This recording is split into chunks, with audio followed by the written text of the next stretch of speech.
Dans le prochain épisode de Demain nous appartient, tandis que la vie d'Anna est menacée, la mère de Raphaël débarque à Sète. En parallèle, Samuel peine à cacher sa jalousie. Attention, les paragraphes qui suivent contiennent des spoilers sur l'épisode de Demain nous appartient diffusé lundi soir sur TF1. Si vous ne voulez rien savoir, ne lisez pas ce qui suit. Lundi 8 novembre dans Demain nous appartient. La vie d'Anna est menacée. Marjorie s'est introduite dans l'appartement d'Anna et Karim.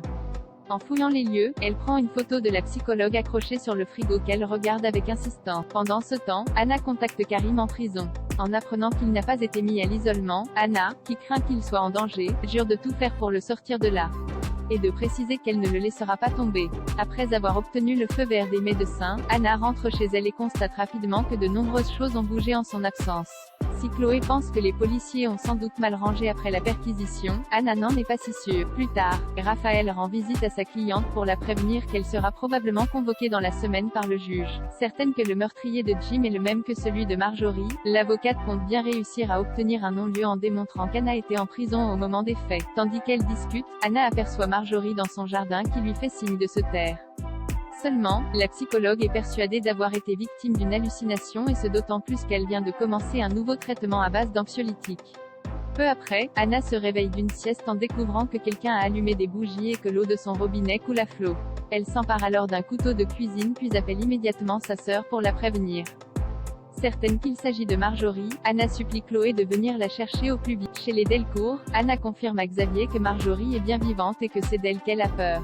Si le procureur a toutes les raisons de penser qu'elle est morte, Anna lui rappelle que son corps n'a pourtant jamais été retrouvé et qu'elle aurait très bien pu mettre en scène son propre meurtre pour la faire passer pour folle. En parallèle, Raphaël rencontre Karim en prison et lui parle des hallucinations d'Anna.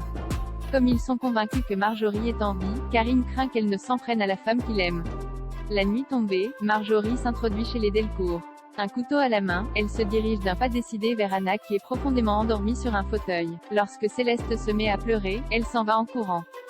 La mère de Raphaël débarque à Sète. Rebecca Flore, une femme haute en couleur, arrive à Sète après un long voyage depuis l'Amérique du Sud. Après s'être installée dans la chambre d'hôtel du Spoon, elle sollicite l'aide d'Audrey pour trouver une avocate car elle a un problème avec un homme. Aussitôt, la serveuse pense à Raphaël et lui donne ses coordonnées. Au cabinet Perrault, Rebecca rencontre, comme cette dernière ne sait pas qui elle est. Rebecca lui annonce très émue qu'elle est sa mère avant de lui demander pardon. Samuel peine à cacher sa jalousie à l'hôpital. Benjamin arrive en salle de repos avec un gâteau fait spécialement pour ses collègues.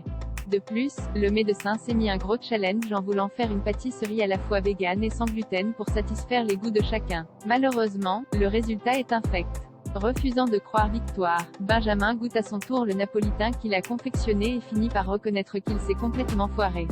Quant à Samuel, il le juge sans saveur comme son collègue.